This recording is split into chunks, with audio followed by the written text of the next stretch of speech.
I'm Kelley Styring, Principal of Insight Farm Incorporated, and I'm pleased to be with you today at the NewMR webinar on ethnography. One of the fundamentals of my practice is helping my clients understand how consumer dynamics contribute to business growth. Consumers try a new product or a brand and they enter the franchise. If they're delighted with the performance versus expectations, then they'll develop a certain degree of loyalty to the brand. Some of them leak out in any case if they're drawn to another product or simply lose interest, but generally speaking, the stronger the innovation, the stronger the brand. Research helps identify and assure a strong pipeline of innovations to fill these needs for growth. There are two ways to go about the business of research. The first is theoretical.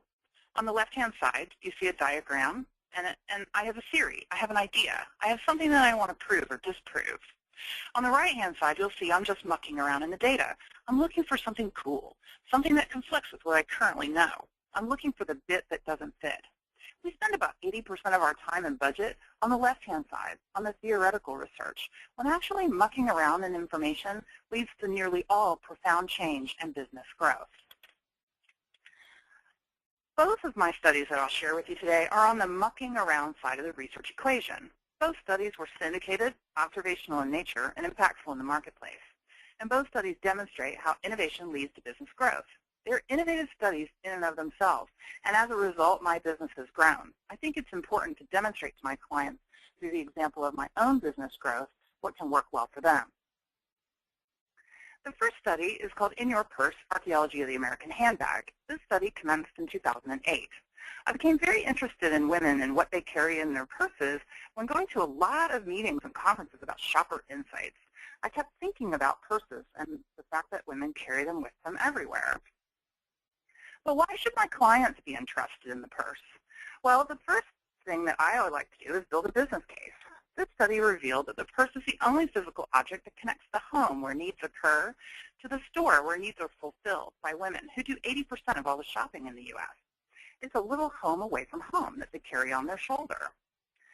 And about 88 million women carry a purse every single day. They own 10, but they generally use between 2 and 3 on a regular basis, moving just a few items between them. So if you do that simple math, it's about 212 million little homes away from home in which to place my client's products. For frequently purchased products, that's about 2.4 billion units of sales every single year. The purse really truly is a little home away from home. It's the key organizational tool in the daily life of women. Each purse contains more than 30 common household categories of goods, and 15 of those occur in more than half of all handbags. So the innovation opportunity abounds, and that's because purses fail women and the products that go in the purses fail women every single day. So how do they fail?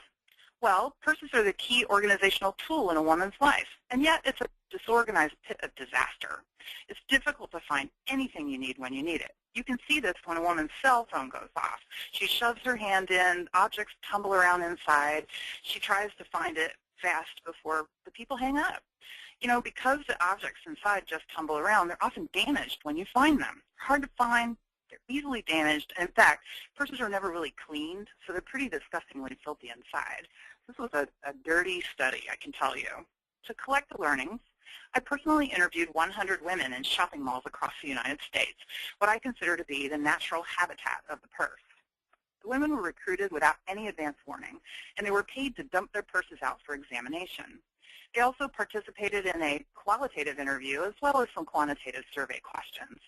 Each item was cataloged down to the last snotty tissue, and I built a database and photographed more than 7,000 objects. Think of it like a gigantic open-ended question. It took 6 months to build the codes and actually code all the items. So ethnography doesn't have to be purely a small sample qualitative endeavor. This study was qualitative but on a massive scale, and therefore we were able to quantitate the results as well. From the qualitative, we know that the purse is something that she carries with her to feel prepared for what might happen on any given day. It makes her feel efficient and capable, and when she's prepared, she can solve any problems that arise. This makes her feel at her best when she's capable in this way. This need to be prepared begins with the self, taking care of yourself, but it extends readily to family and friends, and even complete strangers in need. And this external display of preparedness that's observed by people she doesn't even know is when it is at its most fulfilling. So what's the innovation space inspired by purses? Well, first, products that are purse appropriate, things that are meant to be there. And secondly, products that prepare us for successful daily living. The best way that we discover innovations through ethnography is to make our observations with some opportunity in mind, not preconceived notions and not biases that we bring into the situation, but understanding what we're looking for. One of the most important things that we're looking for are called compensatory behaviors. This is when consumers compensate for a failure of the product. I live in Oregon on the west coast of the United States, and at our local park, there are trash bins, but there are no recycling bins. And in Oregon, we love to recycle. The people of Portland place their cans and bottles on the ground next to the trash bin rather than throwing them in. That's a signal to the park managers that the people want a recycling bin. That's what I mean by a compensatory behavior. The people are compensating for the fact that there's no recycling bin. The other way that we observe for innovation opportunities, specifically in ethnography, is by noting contradictions. This actually works quite well in your quantitative work as well. This is when people say one thing and do another. Sometimes we call this lying, but I don't really think the gap is a lie. I think it represents a consumer's intentions, and it's an opportunity for a savvy innovator. If I say one thing and then I'm prevented from fulfilling that intention because the product isn't quite right or it's not available in the moment, that's an innovation opportunity if you're paying attention. So I'd like to share an example of a compensatory behavior. These are percentages of the different categories present in purses in my study. And so what we see is little plastic bags, little sandwich bags, at about 35%. So about a third of people are carrying small sandwich bags. And I can tell you, I did not find one sandwich. They're using the bags to keep things clean and safe in a very dirty, inhospitable environment. So they're compensating for the failure of the purse itself to keep things clean and safe and readily usable, and of the objects themselves to be durable in this environment. This is a compensatory behavior. In looking at contradictions, I found 7 that were pretty obvious, and the one that I'd like to point out to you, these are the conflicts between what they say and what they do. People are carrying objects that they use for hygiene purposes. They're carrying tissues and tampons and cotton swabs and medical supplies, and things for eating. They're carrying food. They're carrying utensils for eating and straws and napkins, and yet the purse is disgustingly filthy inside. This presents a natural conflict ripe for innovation.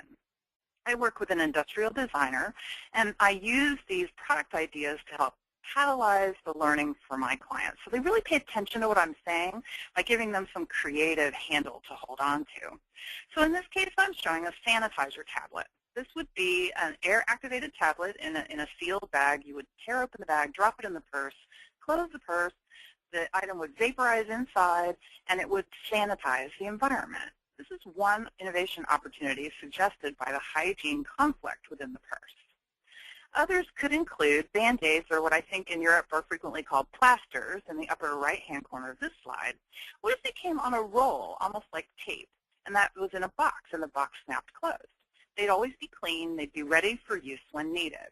Other items like tampons and facial tissues could be similarly protected. Also, another important thing to do during an ethnography is to observe what you don't see. So it's not just what's there, it's also what's not there. And so one of the key items that was not observed in any purses really were beverages. And my question was, if people are on the go and taking their purse with them, why are they not carrying beverages in there? Well, they're bulky, they're heavy, and if they're cold, they can sweat and leave moisture inside the purse. So all of this suggests a tool for carrying the bottle on the side of the bag, which you can see in the lower right-hand side of this slide. This could be a very desirable innovation for women on the go. Of course, that study has much more depth and many more opportunities were revealed. But the results of the success of that study prompted me to launch In Your Car, Road Trip Through the American Automobile. This study I launched 2 years later. The theory being that women have to get to the store somehow, so why not start to study the automobile? The business proposition, again, I revealed for my clients, is vast. There are more than 250 million cars on the American roadways today. But people are not just using the car to get from point A to point B. The car is actually becoming a habitat for living. It's a mobile home in a way. And yet it's never been designed for this purpose. In fact, the basic architecture of the car hasn't changed much since it was invented nearly a century ago. The investigation was threefold. The first was a 5,800-mile family road trip where I packed up my husband and 2 kids and we circumnavigated the U.S. We did this in a Honda Pilot, courtesy of American Honda Motors, which is one of the clients of the study. We stopped in 7 American cities where I tore cars apart, much like in the PERS study, cataloging all the items inside and interviewing the drivers. And then the third phase, I constructed a quantitative study completed via diary online with more than 200 drivers. What we learned about drivers is that the car doesn't just get them from point A to B. Of course, it certainly does that. But it's also a highly personal expression of individuality. We select a car based on what we want to say to others, and we adorn the inside with items that we need to make it through each day. Keepsakes to remind us of those that we love, as well as useful items. Driving makes a person feel free and independent. They can meet the world on their own terms and achieve a sense of control. We're spending about 2 hours a day in the car, and yet we're only driving about 30 miles. No one in the U.S., I guarantee, is going 15 miles an hour. So what's happening? Well, we're reading, we're writing, we're working, we're waiting, we're eating, we're doing all kinds of other things in the car, and it's never been designed to accommodate any of those activities. Why do we carry things with us in the car? Well, we carry objects, again, to be prepared. Does this sound familiar? It's precisely the same as the purse. So the more time we're spending in the car per day, the more objects the car contains. Again, we want to be prepared, not only for our own needs, but those of family, friends, and even other drivers. Similarly to the purse, we need to look for compensatory behaviors and conflicts. Both of these reveal innovation opportunities. Keeping this in the front of your mind helps you spot clues during any investigation. Here's a good example. There's no place to put the things that we bring into the car with us. Nearly all women bring a purse into the car, and nearly all people bring a cell phone, and yet there's no convenient place to put these items once we're in the car. Most of them go on the passenger floorboard or the seat if no one's sitting in it next to you. One touch of the brakes and everything goes flying. What a mess. Another observation is the profound amount of trash or garbage in American automobiles. Because we are living in them, eating, working, etc., we're generating trash, and yet there's no place for this trash to go. It generally ends up on the floorboards. It migrates under the seats.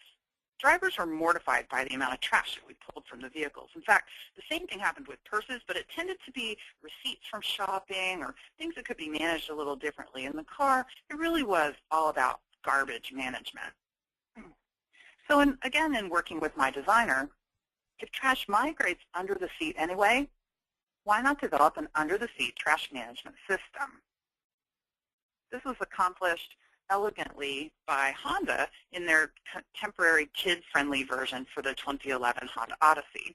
You can see a video of this on YouTube if you search for Honda Odyssey 2011 interior. Again, working with my designer, if we're eating in the car, why not provide a place for food to sit while we're eating it? And can we safely accommodate children's needs by creating inflatable tabletops? So this is similar to an airline dining tray, only it's soft and safe and inflatable. And if we're carrying purses and phones into the car, why not design cars to accommodate them? Or make aftermarket products available that you can install in your car to hold these things? So, in conclusion, how do you best use this type of research? Well, by understanding the environment. In this case, the concept is home away from home in an on-the-go culture. Understanding how this can contribute to business growth is key. And then studying gaps in product performance. How are the products not fulfilling their role? What are the compensatory behaviors? What are the conflicts? And then finally, monitoring emerging needs, trends, and technologies that can converge with your learning and suggest specific product ideas. I never go to my clients and tell them that they should go do these ideas. I simply give them my own ideas so that they feel safe in creating their own.